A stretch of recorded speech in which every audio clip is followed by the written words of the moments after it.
Hi Gemini, welcome to your quantum reading. This is for Gemini, Sun, Moon, or Rising. And as always, welcome to my cross watchers. Cross watcher, you could be dealing with a Gemini and the message could be for you.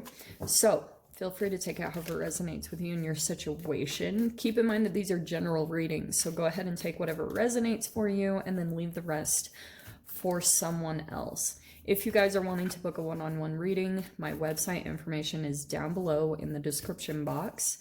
And, just make sure to subscribe your email there, because that way you'll get an email notification whenever the availability opens up. And as always, thank you guys for liking, subscribing. Thank you for all the ways that you have supported the channel. I appreciate it so, so, so much. And let's dive in. Okay. Maybe. We'll see if the cards actually want to come out. Let's see here. Yep, that's one. That's been pretty popular. So the crone. Wanted to do a little flip. Okay, so there's definitely something going on in as far as a message you'll be receiving, probably intuitively. It'll probably come after some sort of event, okay, where you'll just start to see things in a completely different way. I feel as though there will be an event that comes up and you might have an initial response or reaction to it, Gem, and it's like there's some emotions that are coming up to the surface. I feel as though the initial thing will be some negative emotions, and because it's bringing up some shadow. But if you take some time, especially to sit before you say something or respond in some way, shape, or form, you're going to come to a higher understanding about something, okay? I don't know, maybe not any others. They're not really coming out. We're just doing one archetype for you guys. Well, there's a couple. Okay. Oh, this is interesting. Okay. There is a specific relationship, I feel like, or maybe this is just in general, Gem. You have the Bardo, okay? This is kind of like, I feel as though you might have been feeling a little bit in this limbo, you know, like kind of almost like because there's a part of you waking up, and that's why the crone is so significant here, because some type of information, and that's why I keep wanting to say there's like an event. There's an event that will happen, and also we have the orphan. This is really interesting. So, Gem, you might be feeling kind of outcast or orphaned by a specific person, you know, distant from someone. It might be kind of triggering some abandonment issues, or you just feel as though someone could be reaching out that like kind of has been outcast, like either you to them or them to you. Something going on in the relationship between the two of you where you've just gone different ways. So,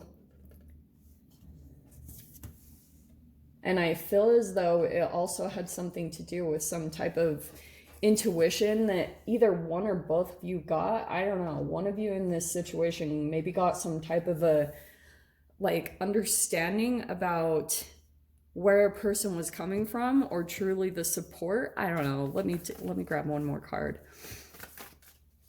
You know, what's really interesting too about kind of, I think, what's happening as far as the quantum physics of this. So let me get into my nerdy self. Yeah, wow. Look at how both of these cards, the orphan and the offering, are kind of like an extended hand. So someone might reach out for help or something, someone that's been kind of distant or something like that. And I feel as though it's because of almost this collapse in the wave function. So, sorry, I'm obsessed with that this week, because I've been starting to understand these archetypes. You might experience them over the next week, depending on your consciousness and level of awareness. So what I think will kind of happen is if you're more in a high vibrational state, then you might be more able to access the crone, where you're able to get kind of like different perspectives from different levels of awareness into a relationship and a situation. but it's kind of like you're going to teeter within both realities, because I feel as though if some shadow energy comes into your consciousness and you have like it, and depending on the other things that are going on in your environment, depending on how much you're getting control over your body, like the alkalinity of your body, all of those things to make it more like balanced in the pH, it's those type of things, because you're a carbon system. So if you're able to keep your body more in that alkalinity, then you're going to be accessing higher states of awareness and consciousness. But I feel as though you could have like been aware of a particular person, and there's almost like this interesting awareness that you have of someone, and you could be feeling kind of abandoned by them, and you could be going through this like interesting, I don't know, maybe like kind of a flip of the energy, where you could have seen a person like maybe outcast or in some way, shape, or form that's reaching out in some way, and your emotions around the situation are everything. That's why I'm like, depending on how you view it or how you kind of like react to this situation is going to really highlight where you are in your process. Okay, I know that sounds very vague, but I'll dive into the cards. Okay. Oh, illumination is on the bottom. So that could be something coming in. So some of you guys, there could be an offer from someone that there's been, oh, look at that, the first card popping out. What did I just say about everything? So there's the spirit plane, okay? And let me try to explain this a little bit better. And then we have, man, okay, 2 8s. Interesting. So you guys might have a connection to 8, like maybe your life path is 8 or something along those lines, because you have the 8 of birds, which is the 8 of swords, and the 8 of pentacles. This is a really fascinating combination, because I feel as though you're in this process of trying to work on things and build things, okay? And that's why I feel as though the shapeshifter is kind of also something that you might be kind of going through. And these could be you shifting through, like this is, to me, the shapeshifter is the superposition of the like archetypes, if you will. Because at the quantum level, you have the ability to be multiple shapes and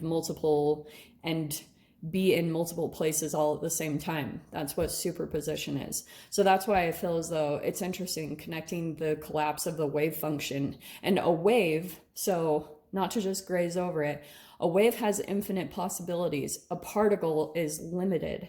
So that's why you have access to both as an energetic being. You can either be wave-like and infinite, and that could be the shapeshifter. So it's almost like balancing between 2 different states, 2 different energies, coming from a place of maybe even you, Gem, feeling rejected and abandoned, or you're purposefully doing that to someone. It's just very active in the vibration for some reason. I don't know what it's about.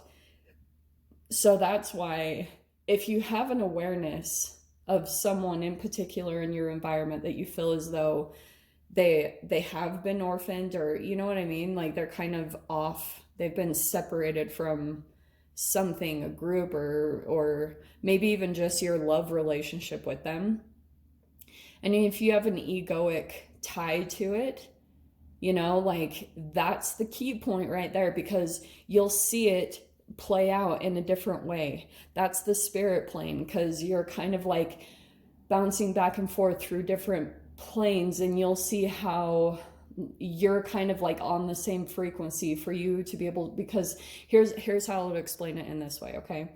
So Ken Wilber is one of my favorite teachers, and he talks about how if something informs you about a person, that's one thing, but if it causes you to obsess or have pretty much any negative emotions at all, you're in a case of shadow boxing, which means you're on the same frequency level.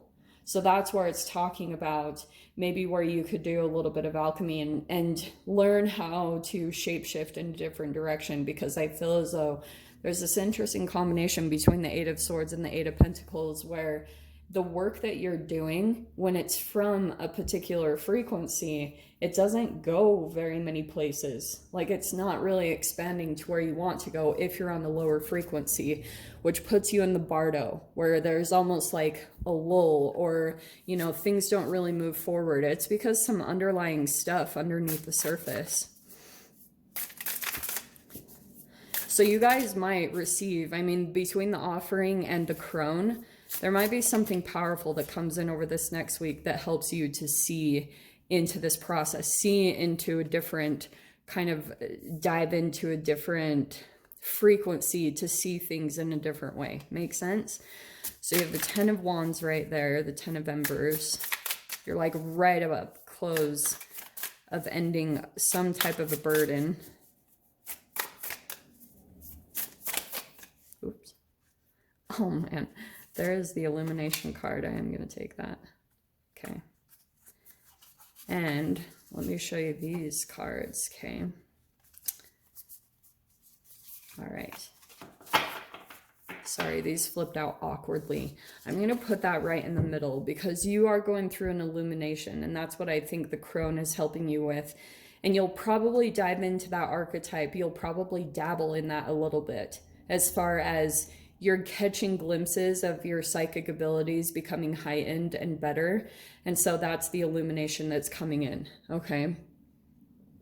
So now, this is really interesting because this is pretty much, we have the 8 of Embers and the bridge. So I feel as though there will actually be a really interesting transition that takes place here, because I feel as though what will happen over this next week, Gem, based off of this process, there will be something that you kind of come across or come into, maybe some type of illumination or knowledge or just this deep understanding of what you need to do. And your focus is going to get back on track, because 8 of Swords, you might get really swept up into obsessing over something or over analyzing something, which isn't totally unheard of for a Gemini because you're the air sign. So there could be something where here you are actually more just getting in the work, you're actually just applying certain things, and then there's going to be a shifting of your reality. And I feel like towards the end here, things will shift probably really quickly, okay? Because this 8 of Pentacles, it's like all of a sudden your focus is going to be on track. You'll have this illumination come in and take place, and then your reality will start shape-shifting because of the illumination that you come into. So with that, will interestingly bring some type of an end to something. A burden will be lifted. You're coming to the close of it. You're releasing something. There's a little bit of alchemization that happens here when some type of weight is let go of. And here's some fast movement that's coming in, okay, with the 8 of Wands or the 8 of Embers. And so I feel as though that's, in his deck specifically, he says this is where quick decisions have to be made. So that's probably what will happen, is there will be kind of like, whoa, a pretty interesting shift take place over here for you, okay? And then you have the bridge. So I feel as though this is kind of what we're going into as far as the other side of the energy. You're like bridging the gap. This is kind of like the moon energy in the tarot, but it's kind of like you've got an energy that's been kind of waiting to connect energetically. There's been some type of a blockage, or kind of like the way I see them is a lack of high frequency that actually connects you to a higher frequency. So there's like a bridging the gap in that, and it usually requires you to come into a higher frequency, and then sometimes you can light that up. Because over here you have Wands, which will probably be something about action that you're doing in the material, like practical things in your day-to-day process that don't seem very exciting, but they're small little quantum shifts that you're making that are going to accumulate into this abrupt shift that will happen, okay? I hope all that makes sense. But dude, yeah, you are going to have a huge illumination take place over there. Oh man, I'm going to dive into these cards that flipped over on the other side, because we have the Wanderer, the Four of Embers, and the Mystic. Okay, so I'll dive into those over in the extended. If you guys want to join me over there, of course, feel free. Go down below, click on the Vimeo link, and I'll see you over there. But Gemini, if this is where we leave things, I'm sending you guys so much love, wishing you all the very best, and I'll see you in your next reading. Take care.